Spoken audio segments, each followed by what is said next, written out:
Thank you. Thank you. Thank you so much. Thank you. Thank you. Thank you. I love you. I love you. Thank you. Thank you. Thank you so much.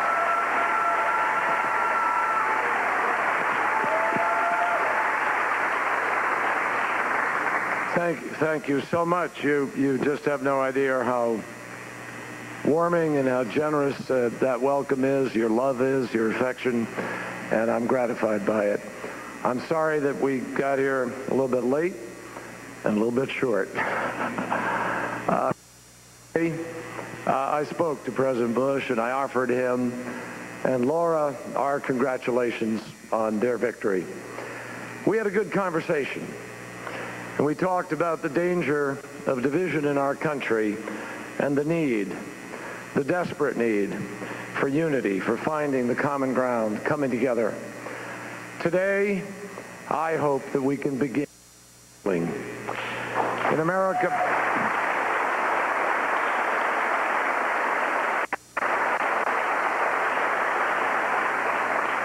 In America, it is vital that every vote count and that every vote be counted.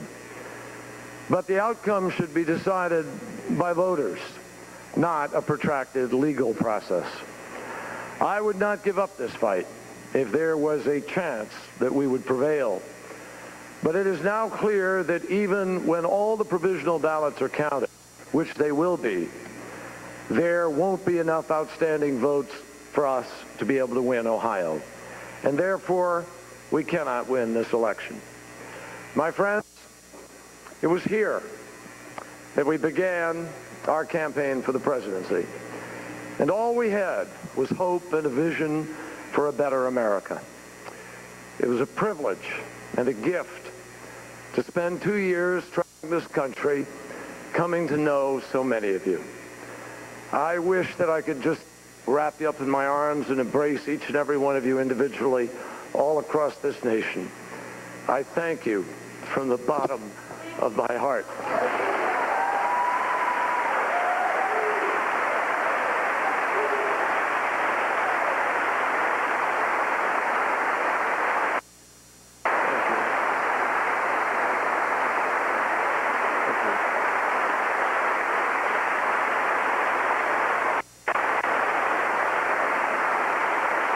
Thank you.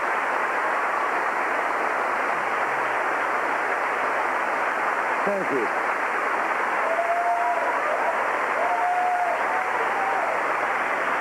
Thank you. We still got your back. Thank you, man.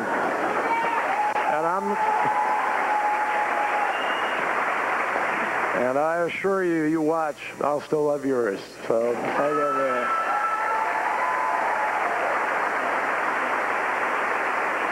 I will always be particularly grateful to the colleague that you just heard from who became my partner, my very close friend, an extraordinary leader, John Edwards. And I thank him for everything he did. And thank you, sir.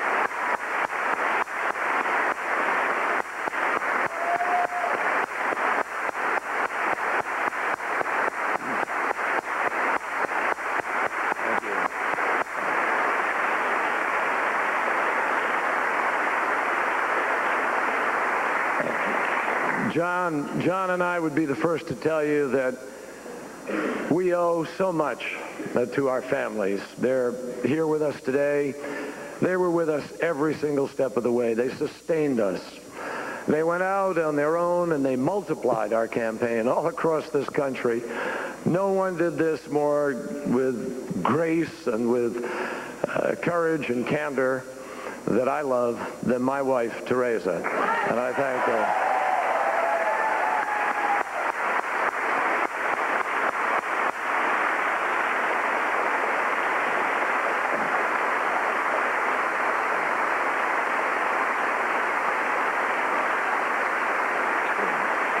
Thank you.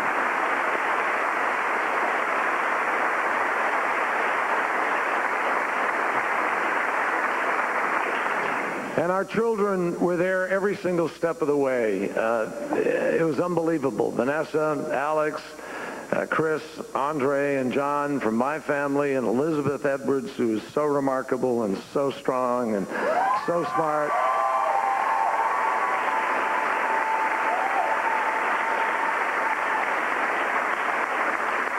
And Johnny and Kate, who went out there on her own just like my daughters did, and also Emma, Claire, and Jack, who were up beyond their bedtime last night like a lot of us. I want to thank my crewmates and my friends from 35 years ago, that great band of brothers who crisscrossed this country on my behalf through 2004.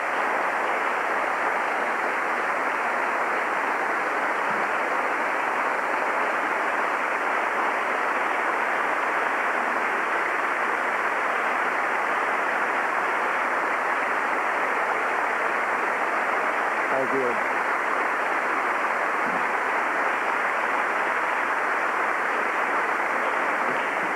They had the courage to speak the truth back then, and they spoke it again this year, and for that I will forever be grateful. And thanks also, as I look around here, to friends and family of a lifetime, some from college, friends made all across the years, and then all across the miles of this campaign. You are so special. You brought the gift of your passion for our country and the possibilities of change, and that will stay with us and with this country forever. Thanks to Democrats and Republicans and independents who stood with us, and everyone who voted, no matter who their candidate was. And thanks to my absolutely unbelievable, dedicated staff led by a wonderful campaign manager, Mary Beth Cahill, who did an extraordinary job.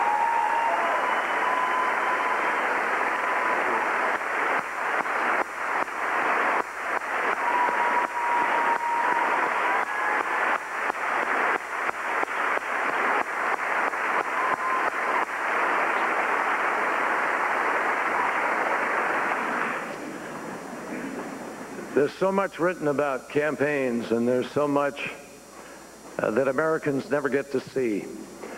I wish they could all spend a day on a campaign and see how hard these folks work to make America better. It is its own unbelievable contribution to our democracy, and it's a gift to everybody, but especially to me. And I'm grateful to each and every one of you. And I thank your families, and I thank you for the sacrifices you've made. And to all the volunteers all across this country who gave so much of themselves. You know, thanks to William Field, a 6-year-old who collected $680, a quarter and a dollar at a time, selling bracelets during the summer to help change America. Thanks to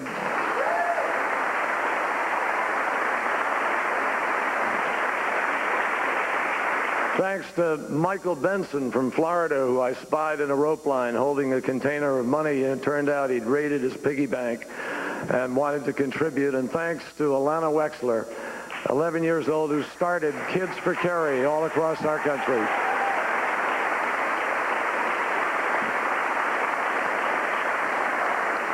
I think of the brigades of students and people, young and old, who took time to travel, time off from work, their own vacation time, to work in states far and wide. They braved the hot days of summer and the cold days of the fall and the winter to knock on doors because they were determined to open the doors of opportunity to all Americans. They worked their hearts out, and I wish you know how much that I could have brought this race home for you, for them. And I say to them now, don't lose faith. What you did made a difference, and building on itself,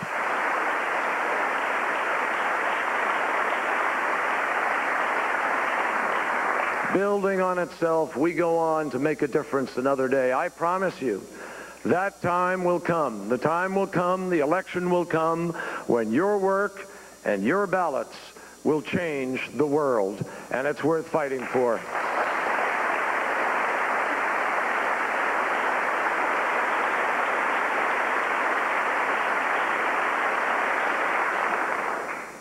I want to especially say to the American people, in this journey, you have given me the honor and the gift of listening and learning from you.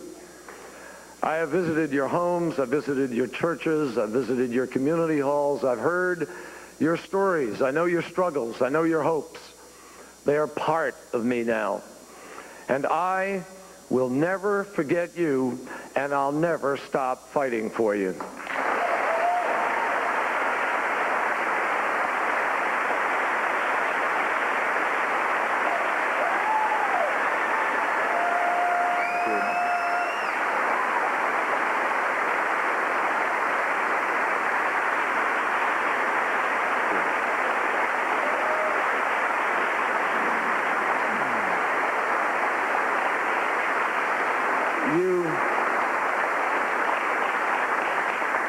You may not understand completely in what ways, but it is true when I say to you that you have taught me and you've tested me and you've lifted me up and you've made me stronger.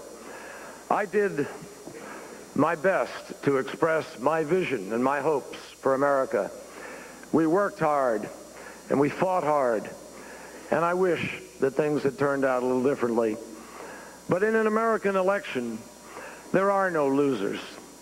Because whether or not our candidates are successful, the next morning we all wake up as Americans. And that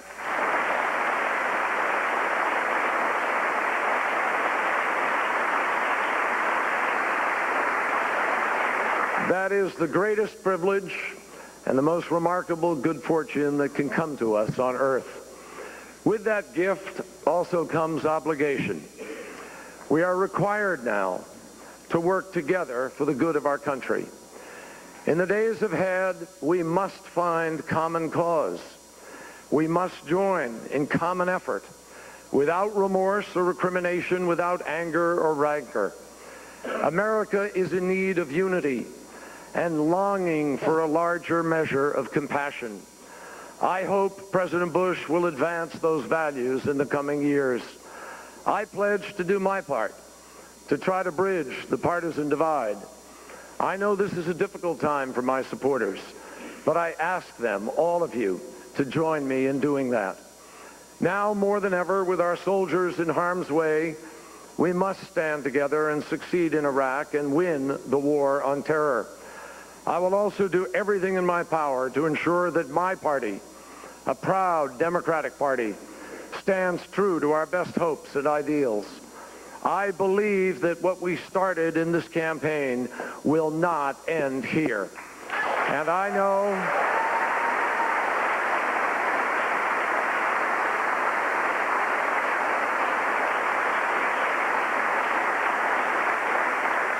our fight goes on to put America back to work and to make our economy a great engine of job growth. Our fight goes on to make affordable health care an accessible right for all Americans, not a privilege. Our fight goes on to protect the environment, to achieve equality, to push the frontiers of science and discovery, and to restore America's reputation in the world. I believe that all of this will happen, and sooner than we may think, because we're America, and America always moves forward.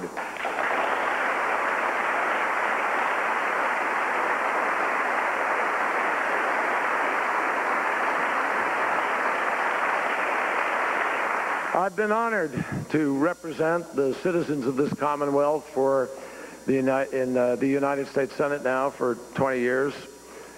And I pledge to them that in the years ahead, I'm going to fight on for the people and for the principles that I've learned and lived with here in Massachusetts. I'm proud of what we stood for in this campaign and of what we accomplished. When we began, no one thought it was possible to even make this a close race. But we stood for real change, change that would make a real difference in the life of our nation and the lives of our families. And we defined that choice to America. I'll never forget the wonderful people who came to our rallies, who stood in our rope lines, who put their hopes in our hands, who invested in each and every one of us. I saw in them the truth that America is not only great, but it is good. So here,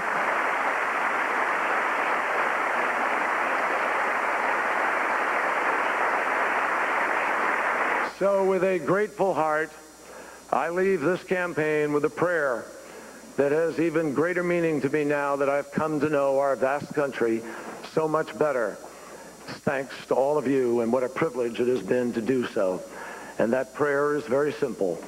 God bless America. Thank you. Thank you.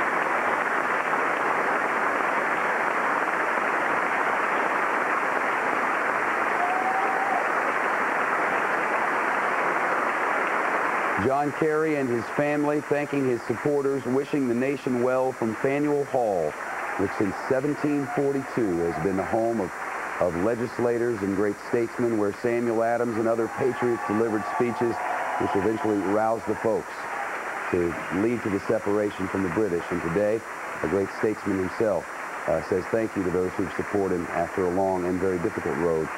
John Kerry congratulates the president on a victory and thanks those who supported him, and asked his supporters to find a common effort without remorse or incrimination, without anger or rancor, so that the nation can find a common cause. And together we can move on with some very heady challenges ahead. John Kerry and his wife, Teresa Hines Kerry, with an embrace before loving supporters in a city that has done him proud, in a city which has found itself sometimes on multiple sides of the Democratic Party there in New England. It is not a secret at all that the Kennedy faction of this party and the Kerry faction of this party are separate. Today, as John Kerry got into his limousine before leaving his home, he was there with the senior senator from Massachusetts, arm in arm, a party attempting unity today, trying to move forward from what has been an awfully bitter and awfully divisive campaign on the part of the Democrats and the Republicans. It has gotten very ugly at times. But in the end, 125 million Americans spoke yesterday. 125 million Americans casting their ballots. And clearly there was a mandate this time. The popular vote was not close. And as John Kerry just mentioned, it was not possible with provisional ballots or any other way for John Kerry and the Democrats to win Ohio. And as a result, this race is over. And just about 40 minutes from now, we believe the incumbent who has won re-election will come to speak as well from the Reagan building in Washington.